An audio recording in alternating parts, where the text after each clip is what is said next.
Back at you. All right, let's do a quick update. Let's see what the boys are working on in the shop here. Nick's Bay, he's got a 2020 GMC Sierra. It has 120,000 miles. All I can say is, what a POS. That's just to be honest with you, brutally honest. So, because it needs a turbo charger, it needs a fuel pump. So it doesn't have your basic DC motor, 12 volts going to it. This has a 3-phase motor, AC. So it phases the actual motors to operate it. So it's completely different. That's what these cars are going to. I know that Volkswagen stuff, all of them use that kind of stuff. So, and it's a very common problem on this truck. I mean, extremely common problem. But that's what he's working on. It needs engine mounts also. I mean, this is a 120,000 mile truck, guys, 5 years old. This is what you come to expect on these newer vehicles. They cost moolah because they break a lot, okay? He's resurrecting this BMW. He's pretty much almost all back together. I think he has an axle shaft to put on there, but we got the rims replaced, tires, all the front end, all the back end pretty much done. He's got to fix some wiring on the ABS, but this will be back going.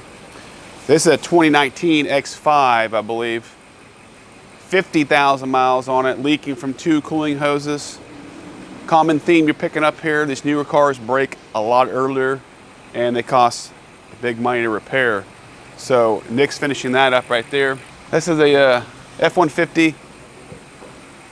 Nice truck, it's got the 5.0 liter engine in it, but the rack, the electronic rack, which is the module for it, is bad. What's that? Looks like that boot came off and it got water in there. Okay. Yeah, there's a bunch. It was locking the steering wheel up, making a bunch of noise. 181,000 miles, which is not bad. I mean, not a big deal. It's pretty good mileage for a rack. Just the cost of repair is expensive because electronic. You got to program it. You got to get the electronic rack calibrated. I mean, it's expensive at the door. That rack's probably $3 grand if I had to look at the ticket on it, if I had to guess, or at least $2 grand just for the part. Just the part. Okay, no labor, no programming, nothing like that. This guy here, this is an older BMW, 08 550i. It has the N62 engine in it, and where's that cap at you had? He hit something. The oil cap, which is plastic, okay, it's at the bottom of the engine. It's low-hanging fruit there, and he hit something and it split it, and he lost all of his engine oil. I don't know if you can see it on here or not. Yeah, and then you just mark it red. Oh, okay. It was. Hey, where was it cracked at on here, Nikki? So, got a rag. Yeah. It's all the way the length of the whole housing is cracked. And someone tried to glue it. I didn't see that before. Imagine going to that shop, right, man. Here, all the way down. Yeah, I see it. Yep. All the way, the whole length of the housing. Maybe it didn't hit something. Maybe they over-tightened it. Maybe the person that worked on it last. But that cover was pushed up a little bit. Yeah, it looks like it probably hit something. Yeah, someone's definitely known something. Goes to show you, plastic doesn't last forever. Anything plastic, at some point in time, when you have hot and cold cycles going to it, it will crack, will break, get brittle, all the above. So that's what we're doing with this. He's going to clean up all the oil mess and see what else, if it needs anything, as far as what we found originally already with the cap cracked. This S60 Volvo T5, it has a 2.0 liter turbocharged. I think it has, what's the miles on this thing? Like 30-something thousand? 31,000, very low miles. It has a problem with, he's doing testing now, but he's condemning this low pressure fuel sensor here. He's doing his testing. I'm pretty sure that's going to just be that, which is the whole tube. Pretty easy, not difficult. He's just confirming his wiring is good. The sensor has what it needs to operate. Once he confirms that, we're going to tell the customer what they need and get that fixed. This is an 09 Silverado 5.3. What's your guess what we're doing to all the lifters here?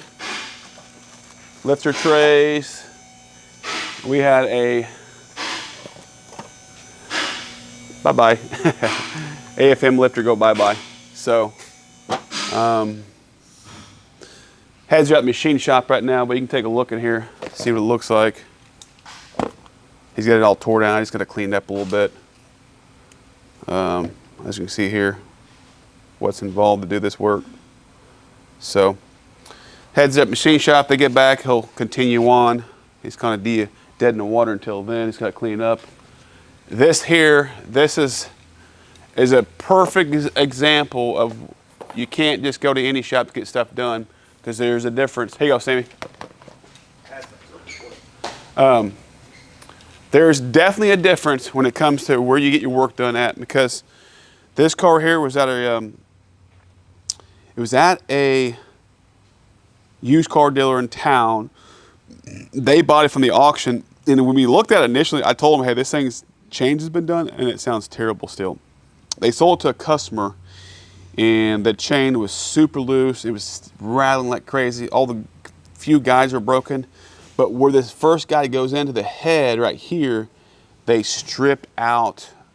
The bolt was completely pulled, and it pulled threads, which is not good, because getting in there and repairing that's going to be interesting. So it may need a cylinder head. Yeah, we're going to have to, yeah. I don't know if that's repairable or not, just at this position it's in, because you got to put an insert in there. It might be. I just got to find out what thread pitch that wire, that bolt is. See if I have an steel insert, if I can speak. So I'm gonna get with Kevin with that.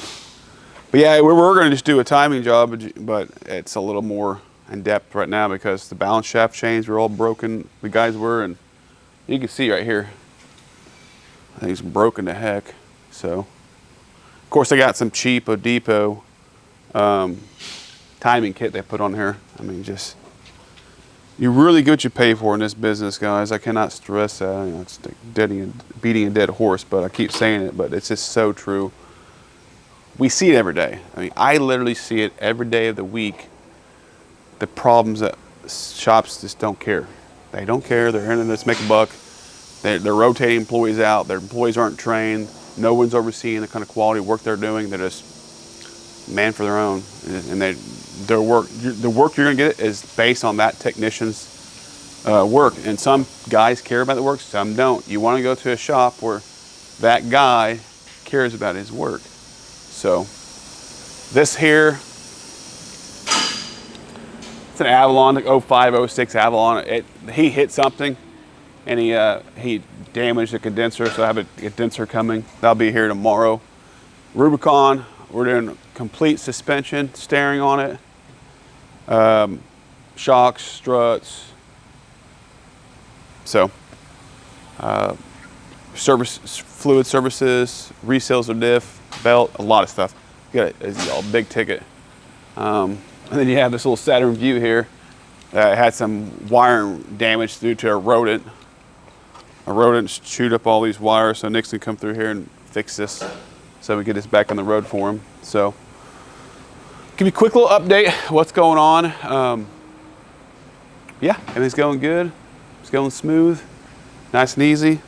Just another day. That BMW's got that V8. It sounds pretty nice, if you ask me. So, but yeah, we'll get back to probably tomorrow. See what kind of update we got. Until then, see ya. Back at you, boys. All right, we're fixing to close up Friday. Let's do a quick recap, kind of where we're at, kind of give you an idea what the techs are working on here. So, Sam's fixing to road test this Porsche. It's a Boxster. Should have a 2.7 liter engine in it. That was finishing up. Let's see. Nick's got this. Actually, it's a 06, 05 Cayenne S. This thing is very, very clean. 70-something thousand miles on it. It's in great shape. Man, this customer's taking great shape of this. He just got done putting brand new Porsche brakes on it. Massive brakes in the front. He's gonna fix a hatch that won't open. He's got that left. Here's the brakes that he did on it right here. These are vented. There's left and right. Of course, these came from Porsche itself. But we did a brake fluid service on it, inspection, a few other things. Nick's finishing up right now. We're still waiting. No, I think we just got the axle in to finish this up. So he's gonna finish that up probably Monday or so. This was just in here for some diagnostic, and it being a couple oil control valves were bad on it. It was pretty easy. That's taken care of. This guy here hit something on the rear end. He's checking in. He hit something. The axle's bent. We'll show it to you next video probably.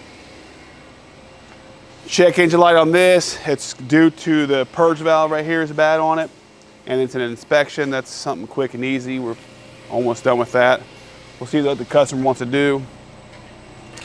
Kevin's on a Sprinter Mercedes van here. He's doing just a service on it right now.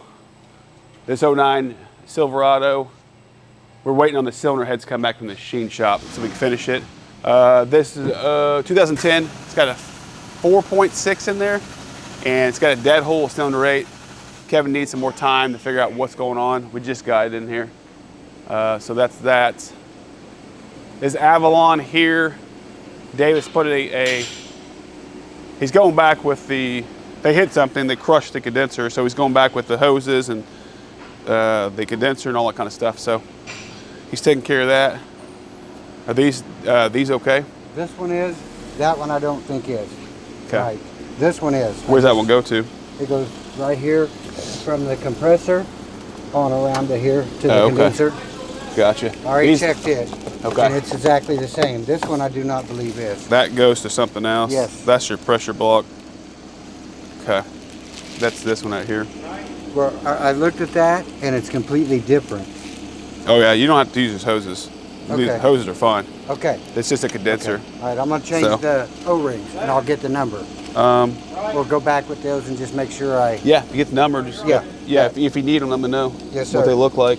I sure will. So. Yes, sir. Yeah, I'm gonna put these over here. Yes, sir.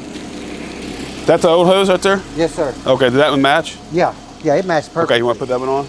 No, that one. Yeah, there you go. Take care of that. Yeah. But this one, don't worry about it. There's two different options it gave you. Oh, okay. So, Yeah, that's the one you need. This one's fine. Yeah, take care of that one. Yeah. Sound good? Yes, sir. The other one, don't touch it. Yes, sir. All right. Don't forget to put oil on those O-rings now. I already did. Okay, good job. Good boy. Good boy. This Jeep here, this guy's doing a bunch of work to it. He wanted these shocks and struts. That's what he wanted. I do need to get some of these stabilizer shocks for it though. He's got a bunch of work going to all suspension, just going through the whole thing. Too much to go over. I mean, it's literally everything. So this Nissan's here for some noise. There's a bunch of stuff outside. So it's just a Friday. We're kind of getting things back together at this point. About 3:30 on Friday, maybe a little later. I have about an hour and a half to get things wrapped up. So start over Monday. So that's pretty much where we're at today on it. Let me show you that turbo that Nick did on that. It's over there. It's over there on that box? Okay, I want to show you to you. So you can see on this turbo that came off that 2.7, so I'm going to replace the actuator itself. Controls the wastegate.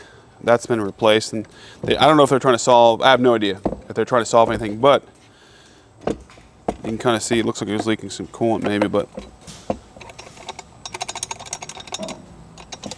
so that's the problem. So how does that feel? That feels pretty good.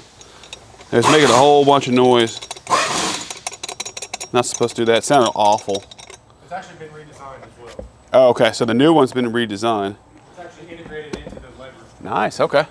Nice. So they fixed it. Well, that's good news. We have the fuel pump to do next on that car. So yeah, easy peasy really on that one. Bunch of work. Been busy. Pretty busy actually. What's outside? Oh, another B&W out there, and I have another truck we did that rack on, and the timing job worked out great on that GMC. That was a lot of damage going on in that one. They actually, one of the mounting bolts went to the head, it was pulled out, and it messed up the threads we had to fix it for, try to save from getting a cylinder head, and we did a good job, so real happy with the results. But anyways, until the next time, we'll see you next video. See ya.